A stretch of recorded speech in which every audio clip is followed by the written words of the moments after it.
Wesh! Jusqu'à maintenant, on a surtout abordé des sujets polémiques, ou du moins assez piquants. Mais voilà, si c'est intéressant, c'est peut-être pas forcément toujours fun. Du coup, on vous propose une petite liste de rumeurs et de légendes urbaines un peu plus légères que nos sujets habituels. Feu!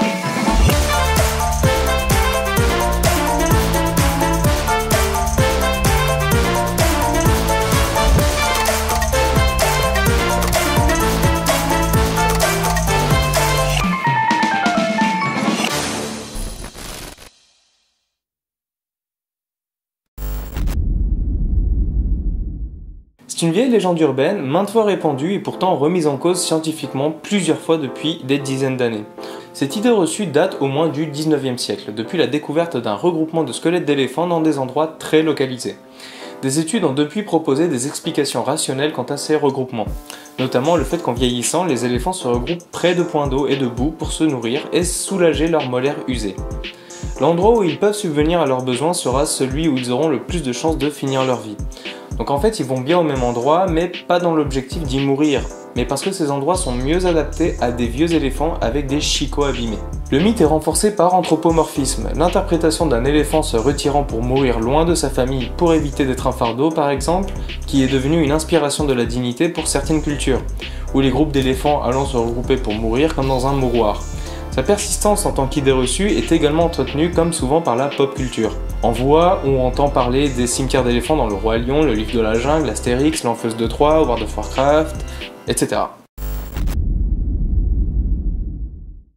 L'été, c'est cool, il fait beau, il fait chaud, on souffle un peu, c'est la joie dans les transports en commun. Non. Mais c'est surtout le retour des moustiques qui sortent de leur sommeil hivernal.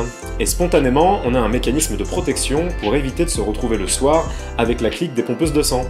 Éteindre les lumières. Eh bien, si l'obscurité est pratique pour dormir, il n'en est rien pour empêcher d'attirer les moustiques. Ces derniers ont une vue assez peu développée et distinguent mal au-delà d'1,50 m. Cependant, ils ont un sens de l'odorat très développé. Les femelles, en quête de sang, reconnaissent leur proie au relargage de CO2 par la respiration, aux composés chimiques générés par la transpiration, aux vapeurs d'alcool, à l'haleine, et moult autres odeurs. L'affinité pour tels ou tels effluves dépend de l'espèce du moustique, et leur odorat permet de distinguer leur proie à plus de 30 pieds. C'est l'équivalent de 2 terrains de football, en Fahrenheit. On soupçonne l'origine de cette idée reçue venant du fait qu'il existe plusieurs types d'insectes étant vraiment attirés par la lumière.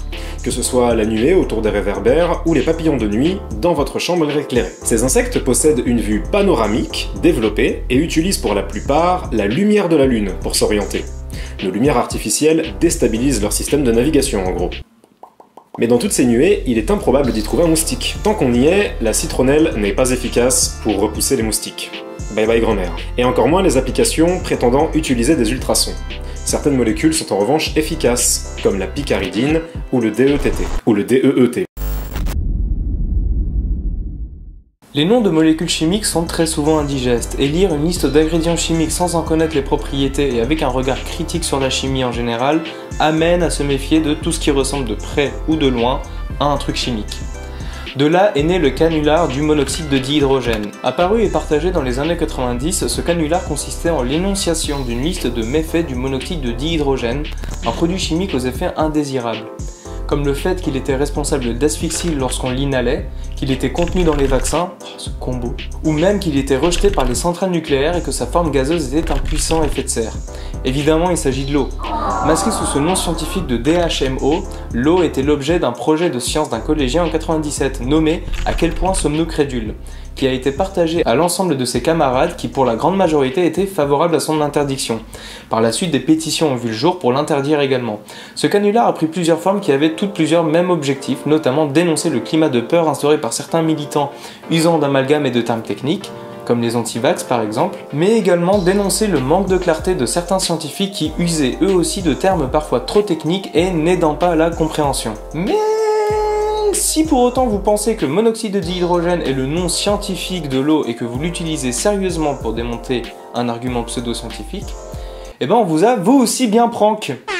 Pour nommer les composés chimiques et décrire la chimie et la biochimie, on peut se référer à la nomenclature UPAC, l'Union internationale de chimie pure et appliquée.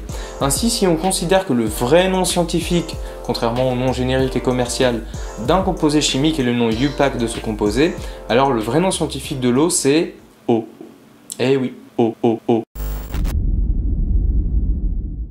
Le stress, en tant que facteur de risque d'ulcère gastrique, a longtemps perduré. En soi, ce n'est pas une idée déconnante. Le stress provoque entre autres le relargage de facteurs d'inflammation, augmente l'adhérence bactérienne, conduit à l'atteinte des muqueuses du système digestif, etc. Et on l'a donc longtemps attribué aux côtés d'autres prises d'agents potentiellement toxiques. Ceci jusqu'à la découverte d'Helicobacter pylori, une bactérie qui infecte la muqueuse gastrique et qui est responsable de 80% des ulcères gastriques. Sa découverte était fortuite et surprenante, car il n'est pas courant de tomber sur des bactéries pouvant vivre dans des milieux aussi acides que l'estomac. Très succinctement, leur mode d'action consiste à pénétrer les muqueuses et à adhérer aux cellules de la paroi digestive grâce à leur structure hélicoïdale et à leurs flagelles.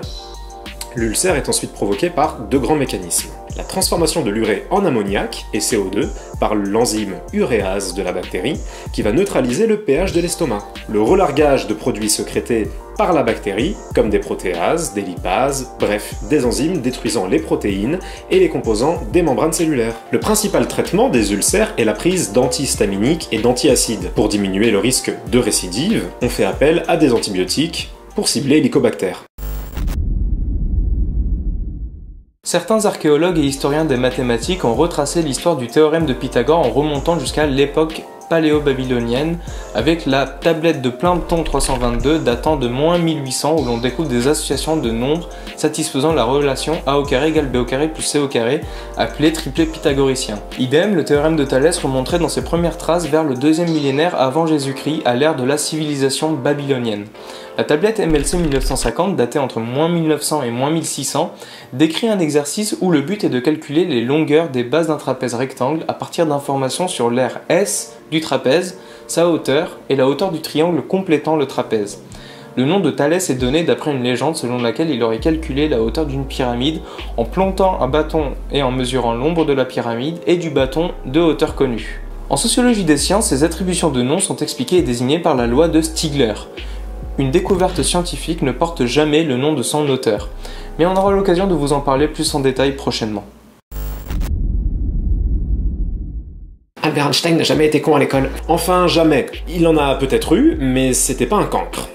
Albert Einstein était très fort en maths et en avance. Il maîtrisait assez jeune le calcul intégral et différentiel, c'est pas le cas de tout le monde, c'est juste qu'il était flemmard, séchait souvent les cours mais rattrapait vite tout ça. Comme souvent, on utilise la figure d'Einstein pour véhiculer certaines idées, et ici il s'agit surtout d'un prétexte dans les discours de motivation. En gros, il ne faut pas se décourager lorsqu'on rencontre des difficultés, car après tout, les génies n'étaient pas forcément génies dès l'école. Bon, ça peut se comprendre, mais ce n'est pas rendre hommage à Einstein que de lui faire dire ou penser des choses qu'il n'a pas dit ou pensé. Merci d'avoir suivi cette vidéo, on vous retrouve rapidement pour d'autres sujets, et n'hésitez pas à nous dire dans les commentaires si ce format vous a plu. On en a encore en stock. Et surtout n'oubliez pas, sortez ouvert.